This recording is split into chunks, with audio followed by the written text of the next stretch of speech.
We turn in the final chapter then to the book of Job, chapter 42, as we come to our last of our studies in this wonderful book belonging to the wisdom literature in the Old Testament. And we come to the epilogue in the story and book of Job.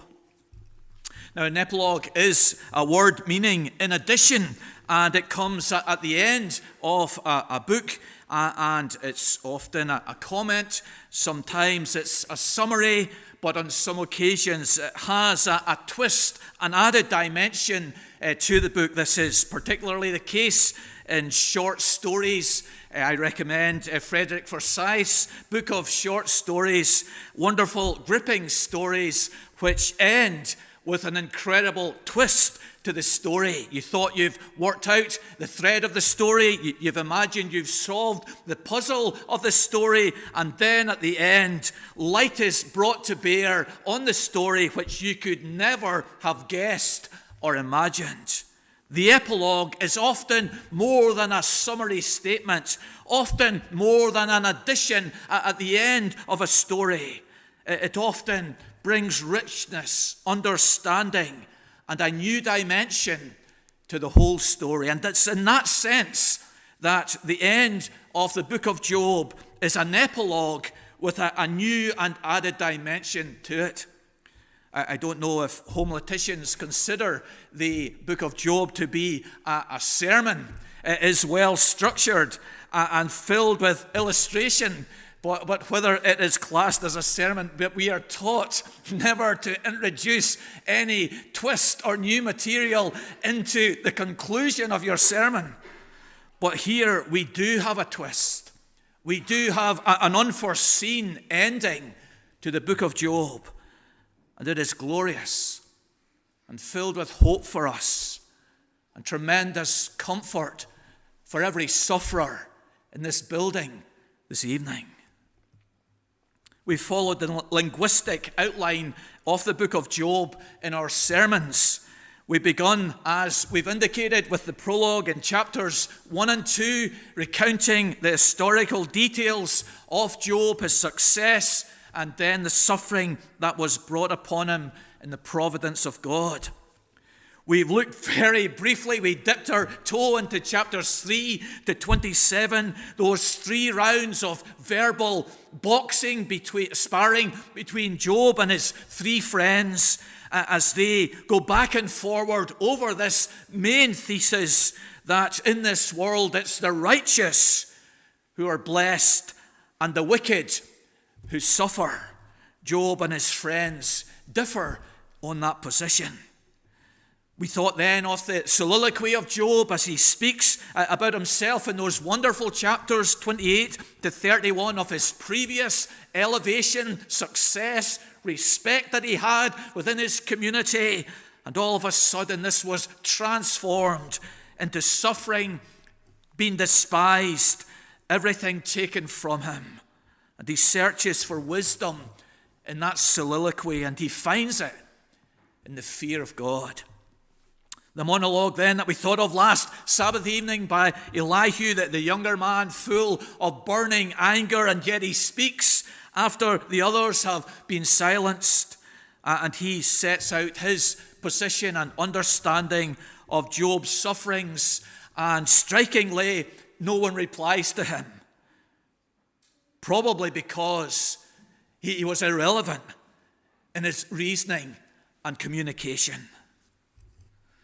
And then we thought today of the climax of the book of Job in chapters 38 to 42, when God comes in the whirlwind, the scary presence, but yet the presence of God, to meet with Job and to talk to Job about the greatness of God and yet the grace of God in all his works.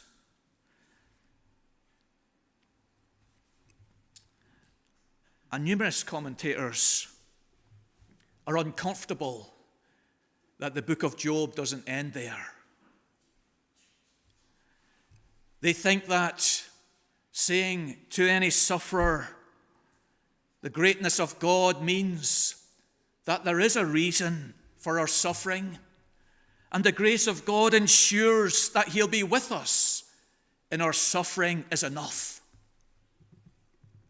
To say to any sufferer, God is great and God is gracious, that should be enough. But the epilogue teaches us that we're to say more. We're to say to every sufferer, God in Christ has a glorious future ahead for you. If you're a believer in Jesus, if you're a God-fearer as Job was, the epilogue of the book of Job goes beyond the greatness of God and the grace of God to assure us that there is a glorious future ahead for us. We want to pull out the three dominant strands that emerge from this epilogue, from the book of Job in verse 7 to the end of this chapter in chapter 42. And the first strand that emerges in this epilogue, of course, is the revelation of God's character, isn't it? It's the revelation of God's character that he is gracious.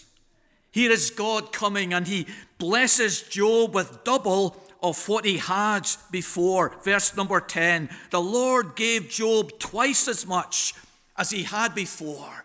Here is God revealing his grace. He doesn't just give Job back what he had, but he gives Job back twice as much as what he had. Here is a revelation of who God is. He is a bountiful God. He is a gracious God.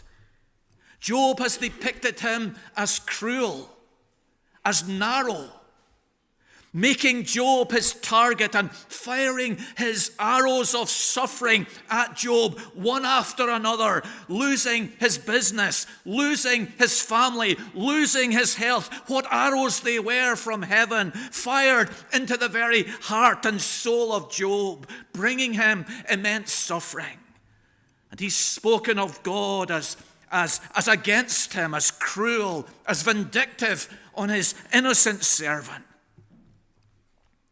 And the friends of Job have spoken of God as just, as a righteous God, as one who wouldn't punish the innocent. That was their theory, that was their position and insight into God, that he was just. But in all their discussion of Elihu and of the friends of Job and of Job himself, there was no mention of the grace of God. And here in the epilogue, in a most outstanding way, God sets out his character here. Yes, he is just. Yes, he is righteous. But he is incredibly gracious. He gives Job twice as much as he had before.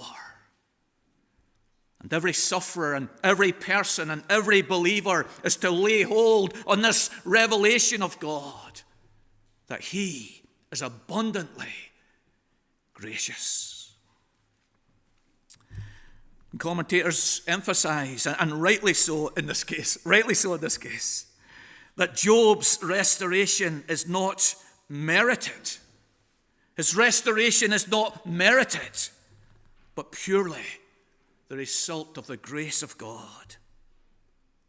Anderson writes, these gifts were gestures of grace, not rewards of virtue. Hartley, in his great commentary, writes, the doubling of Job's estate does not mean that he received a bountiful reward for the endurance of undeserved affliction, but rather that God freely and abundantly blessed him. Isn't this what James means in chapter 5, verse 11, as he comments on the end of Job's experience? You have heard, he says, of the steadfastness of Job, and you have seen how the Lord is compassionate and merciful. God gives Job twice as much as he had before. A revelation that he is a God of grace. It's coming up to the big day, getting the finances in order, especially the parents, aren't we? And sometimes parents on the big day, Christmas time I'm talking about, is they spend lavishly on their children to make up for the time and the effort that they've expressed throughout the year. They try to show them on that one single solitary day how much they care for them with one big gift, even though they've neglected them for most of the year. And that's not how we're to understand the epilogue in Job. It's not that God turns up out of the blue, emerges from the shadows, from an aloof position and comes to Job and at the very 70th year of his life gives him double of what he had before. But rather that God reveals to Job the type of God he really is. A God who's not narrow, a God who's not cruel, a God who has abundant grace, and every day that Job suffered, God was with him, sustaining his suffering servant, walking with him through the low points and the darkness of the deepest night. His abundant grace was with his servant every moment. We talked of Jesus loving Martha and Mary when Lazarus was sick. We think of Jesus looking out from the mountaintop to the disciples as they were wrestling with the oars and the waves on the Sea of Galilee. We think of God the Father looking down from heaven on God the Son as he suffers on the cross of Calvary. This is our God. He's with Job, and he has been with Job every moment of his life. There's a wonderful instance of this attitude in the life of William Carey. He had worked hard in India with his translation work and had progressed wonderfully. And he left all his workings in a shed as he went off on particular important business, only to return to discover that his shed had burned down. And all the work of sleepless nights and long hours and years of study and translation was gone. In his biography we read that William Carey knelt down and thanked God for the health he had to do it all again. His God was with him in the depths of his suffering. And God comes in this epilogue to rebuke Job, to tell him, Job, who was wondering where he was, wondering what he was doing. God is saying, this is the God I am, a God of abundant grace. And I've been with you every step of the road. It's not only hard in our lives in suffering, it's hard in our workplace when suffering. You go into work tomorrow and people will cite the large and rising number of deaths in South Korea and say to you, well, where is your God then? Where is his compassion and his grace? Could he not have prevented the deaths of many of those young people there? Why now? Why at this time? They had congregated before. Could he not have prevented them dying? We hold on to this revelation of Job, that whatever he's doing, whatever the reasons, he is an abundantly gracious God. The second strand that emerges from the epilogue is the vindication of God's servant. This is a point Derek Thomas emphasizes in his wonderful commentary on Job, that in the reading in verses 7 to 9, you would have noticed this, how God repeatedly says of Job, he's my servant. He's talking to the friends of Job who had given him such a hard time through those long chapters 3 to 27. And God's saying, do you realize what you've done? The way you've spoken? Your shallow interpretation of the circumstances. That's my servant you've mistreated. He's my servant. And in this epilogue, it's an incredible strand, isn't it? That not only does God reveal himself in the grace of his heart, but he takes the time in the restoration of Job to vindicate his servant. And to show, he says of Job, he is the one, verse number 8, he is the one who has spoken of me what is right. My servant. And this restoration of Job is evidenced in a couple of ways. Firstly, it's evidenced in a test that was set up by Bildad in chapter 8, verses 6 and 7. Now the test which Bildad set up to Job was this: Job, look, if you are God's servant, he will restore you. And it's as if God says, right, Bildad, that's exactly what I'm going to do. In chapter 8, verse 6 and 7, Bildad says to Job, if you are pure and upright, surely then God will rouse himself for you and restore your rightful habitation. And though your beginning was small, your latter days will be very great. God says, right, Bildad, that's the test that you have set. If Job is pure and innocent and upright, if Job is my servant, I'll restore him. Well, that's exactly what I'll do. And I will restore him far beyond what he ever had in the beginning. God vindicates his servant. The second way he does it is in the long life that he gives.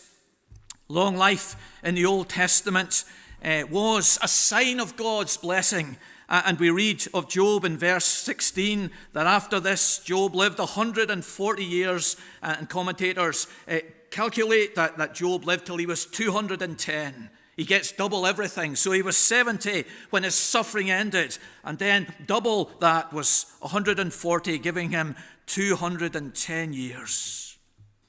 A sign of the blessing of God. Psalm 91 verse 16, with long life I will satisfy him and show him my salvation. Here was one evidence in those times of being righteous, of being God's servant. They would live long. And this phrase at the end, full of days, it was used of Abraham, it was used of Isaac, it was used of David, it was used of Jehoiada. Matthew Henry comments on this: satisfied with living in this world and ready to leave it, full of days, lived out his days to see his great-great-grandchildren. Common evidence of a righteous life. And God gives it to Job as another indication that he is my servant and that he was righteous. He vindicates his servant. Politicians, people are interested in vindication. Perhaps it's to do with keeping their job. Perhaps it's to do with their general sense of well-being and peace of mind. And some go to great lengths to do this. And sometimes in this life, God vindicates his people as he does here. It's important to God. He's concerned not only with our heart's relation to him and Job's relation to him, and he has dealt with this in the previous chapters, but he's also concerned with Job's reputation among his peers. That here was his servant, and he vindicates his servant. God doesn't want the judge to condemn the righteous. He doesn't want the judge to vindicate the wicked. He's concerned with justice and proper understandings of character and people and reputations. And here in this instance, in the time of Abraham, Isaac, and Jacob, God vindicates for the glory of his own name his servant. He did the same with Joseph, didn't he? Who was wrongly accused by Potiphar's wife. He did the same with David, who was wrongly accused and pursued by King Saul. He did the same with Jesus Christ, who was wrongly accused by the Sanhedrin. Sometimes in this life, God intervenes and vindicates his servants. We sung from Psalm 37, verse 6. He shall bring forth your righteousness as the light, and your innocence like the noonday. Sometimes we consider it not worth replying to accusations that come against us. Other times we attempt to clear matters up and we just can't seem to achieve it.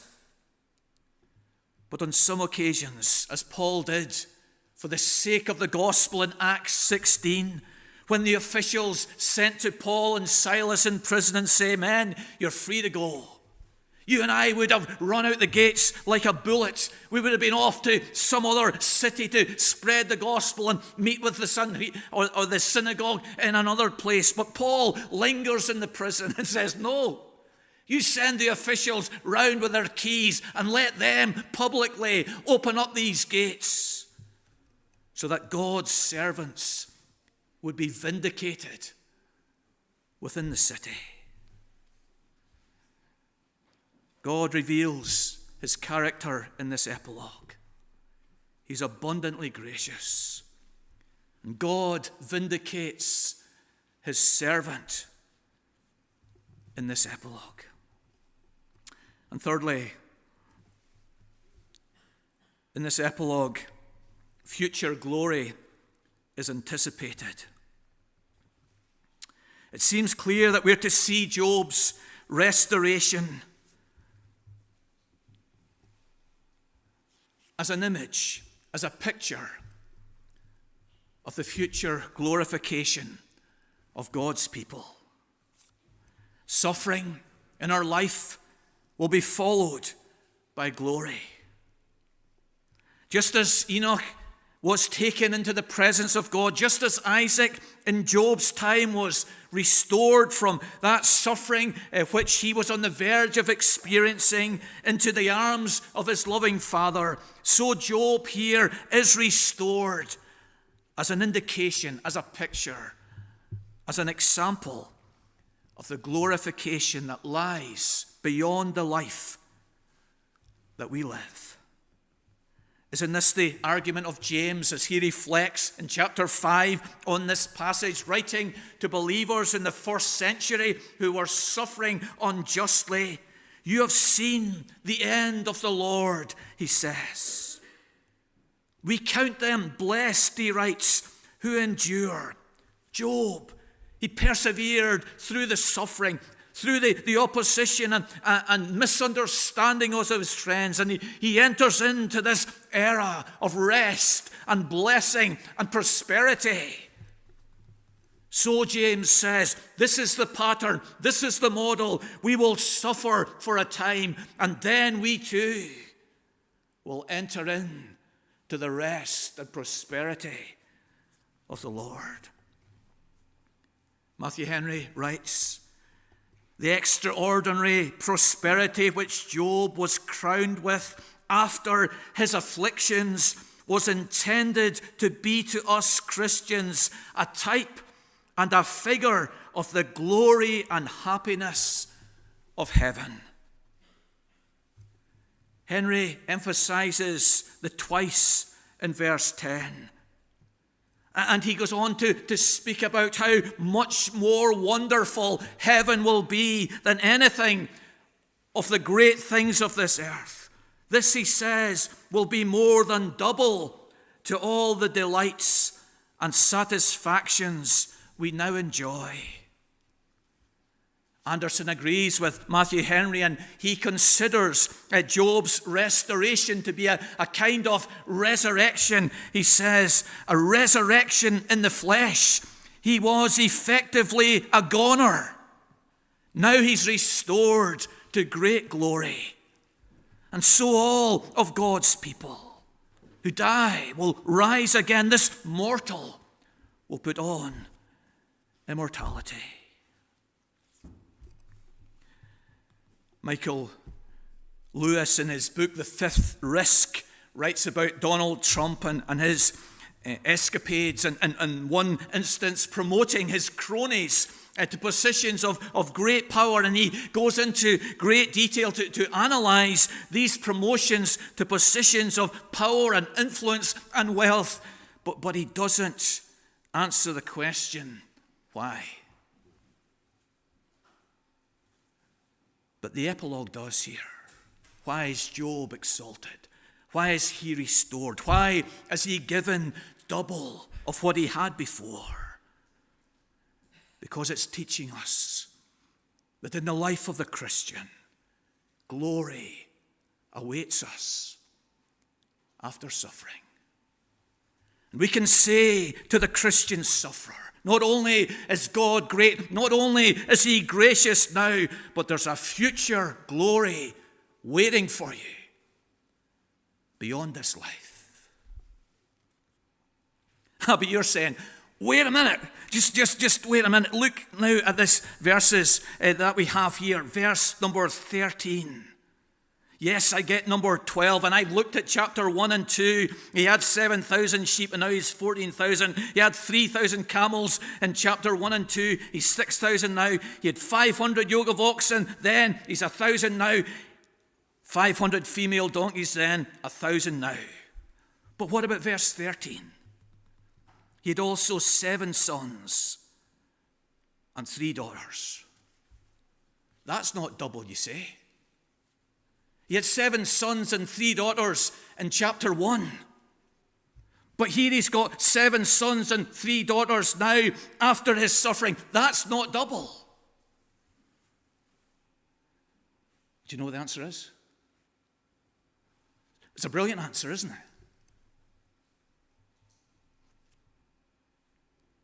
That the 7 sons and 3 daughters that he had before, they were living in the presence of God, waiting for him. So he had 7 sons and 3 daughters here on earth, but also 7 sons and 3 daughters in heaven. Double all he had. His sheep were gone. His camels were gone. They were annihilated. They existed no more. But his 7 sons and 3 daughters lived on in the presence of heaven. The revelation of the grace of God given to Job, assuring him that God had always been there. This is his character. This is his heart. This is what he does. He's been depicted as cruel, as just a God of justice, but he's a God of abundant grace. The vindication of his servant. Job was vindicated, but God kept him from being vindictive. He made him pray for his friends. And if we pray for our enemies, for those who've opposed us, it's hard to be vindictive to them. Vindicated, but preserved from being vindictive. And looking forward, no doubt Job was, as we can too, to the glory of heaven. However low we sink, however frail our body becomes, However dark our experience, the glory of heaven awaits every believer. The whole of Scripture teaches us from its beginning right to its glorious conclusion that beyond this life of suffering, rest and glory is assured. So let us learn from the prologue that our life can change dramatically in a moment. Let us learn from the dialogue that close friends can misinterpret our circumstances completely and be completely wrong. Let us learn from the soliloquy in Job that wisdom is in the fear of God. Let us learn from the monologue of Elihu not to speak when we're angry. Let us learn from the climax that God is great and knows the reason for our suffering. And God is gracious and is with us in it. And let us learn from the epilogue that heaven follows suffering. And if you're not yet a Christian,